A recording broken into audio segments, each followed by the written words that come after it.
Okay, welcome to a short video for helicopter principles of flight. I'm Andy, and there's my email. If you've got any queries about this sort of stuff, you can always get in touch. And it's quite regular to get questions based on this. We had one only yesterday on the Facebook group, asking something that this explanation will answer. The example question I'm going to base this on is that 1820082 from the bank. And it states that in a constant speed vertical climb outside ground effect, if the effects of parasite drag on a helicopter fuselage are ignored, and then it gives us our four options, some of which we can rule out straight away. So total rotor thrust will equal aircraft weight. We'll see about that. Total rotor thrust will need to be greater than aircraft weight. Again, we'll see about that, but at first glance, that probably looks good. C, blade section pitch angle will be decreased. Hang on, pitch angle decreased for a vertical climb? That doesn't make sense to me, so I can probably rule that one straight out. And D, blade angle of attack must be greater than the pitch angle. If I don't read that particularly well in an exam, I could fall for that, but I know that the angle of attack won't be greater than the pitch angle because it rarely is. In order to answer this question, what we're going to do is just revisit what we call the vector diagram, and we're going to build up from there. So initially, let's just look at those component parts of the vector diagram. Initially, we have a axis of rotation, the axis around which our blades rotate. That's the vertical axis of our diagram, and the horizontal axis represents the plane of rotation, the plane around which our blades rotate. And of course, as our blades rotate around the plane of rotation, they pick up an airflow, a rotational airflow, with the blades spinning through the air. And that's what that arrow represents. It represents a vector. Clearly, it's not linear across the length of the blade. At the root, it's slower, and at the tip, it's faster. So that's taken at about 75% of blade length as a representative figure. As our blade rotates, we apply a pitch angle to that, right? The angle on our blade that we put on through the collective. On our blade, we have a line that runs from the trailing edge through the blade to the leading edge and out beyond, and we call that the chord, or the chord line. And the angle between the chord line that we see there and the plane of rotation, that is our pitch angle. Now, all forces on our blade act around the center of pressure. What we've done in the diagram, just to clear it up, is move the center of pressure to the trailing edge, just so that it's not too cluttered in the center part of the diagram. But it represents the center of pressure. As our blade moves through the air, it induces an airflow over it. We're inducing lift. Directly behind that blade is another blade that takes some of that downward motion, brings in more, ultimately more and more, we get an airflow being induced vertically through the disc, and we call that the induced airflow. We now have two vectors that we can resolve. So resolving those vectors, or summing them, we get our relative airflow. The angle between the relative airflow and the chord is our angle of attack. And let's say, for this diagram, our angle of attack is about 6 degrees. 90 degrees to relative airflow acts lift. And that 90-degree relationship is quite important to remember, because as relative airflow is modified, our lift moves back or forward towards the axis, or towards or away from the axis of rotation. 90 degrees to lift, or parallel to the relative airflow, and the penalty for lift is drag. But once again, now we have two vectors that need to be summed, and summing up the vectors gives us our total reaction. And if we extrapolate horizontally onto the axis of rotation, we see where our rotor thrust is for this blade. Or if we're talking about the disc as a whole, we'd call that total rotor thrust. That offsets our mass or our weight. At the moment, they're both equal. When we extrapolate vertically down from the total reaction, we get drag on our rotor blade. So rotor drag really is what we're talking about here. And if we had no force opposing that, ultimately our blades would stop. And so there is a force opposing that, and it's the power that we're using, or the torque.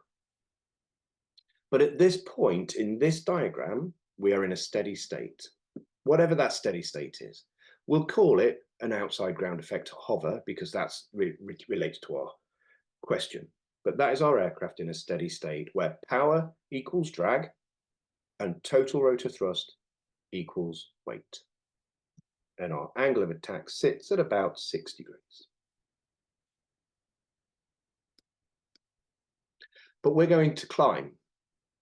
So when we climb as a pilot, we increase the collective and we move vertically up, don't we? That's what happens. But aerodynamically, let's have a look what happens. So we increase our pitch angle. That increases our angle of attack. If we increase angle of attack, in fact, before we get there, let's just have a look at this, see where we were. So this is where we were initially. Thrust equals weight and drag equals power. We've increased alpha. If we increase angle of attack with an airflow, we generate more lift. And so we get more lift. If we get more lift, we must get more drag.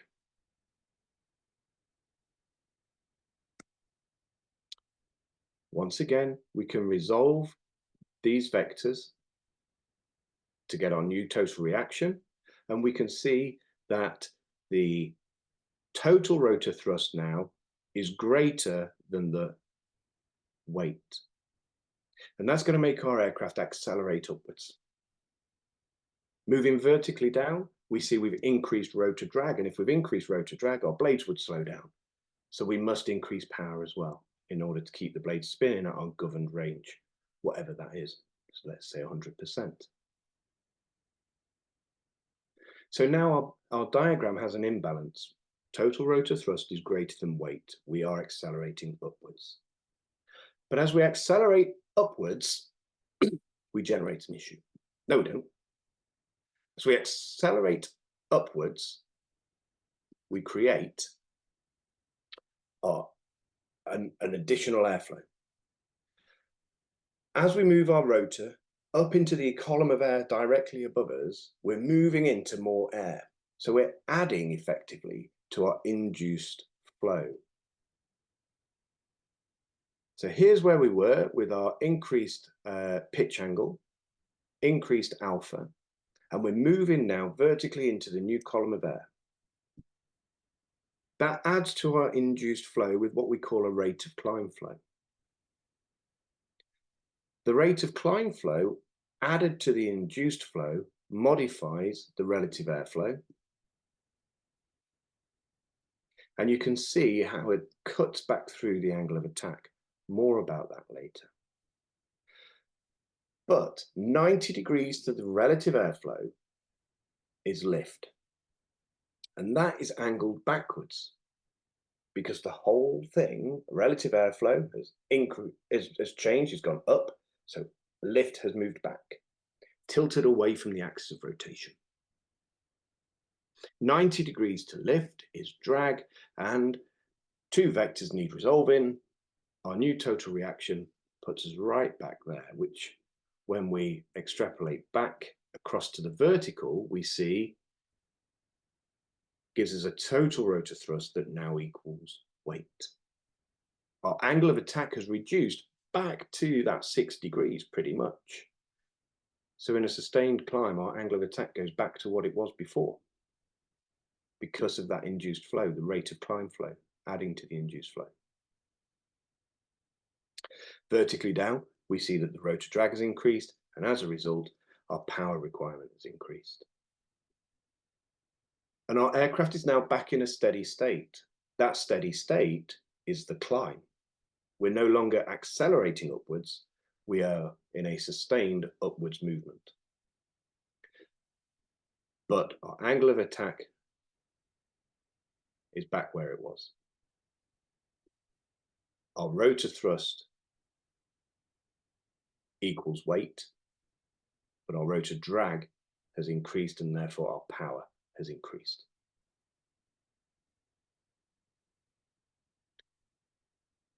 So coming back to our question, in a constant speed vertical climb outside ground effect, if the effects of parasite drag on the helicopter fuselage are ignored, our answer is A. Total rotor thrust will equal aircraft weight. We're back on this diagram where thrust equals weight for a sustained climb.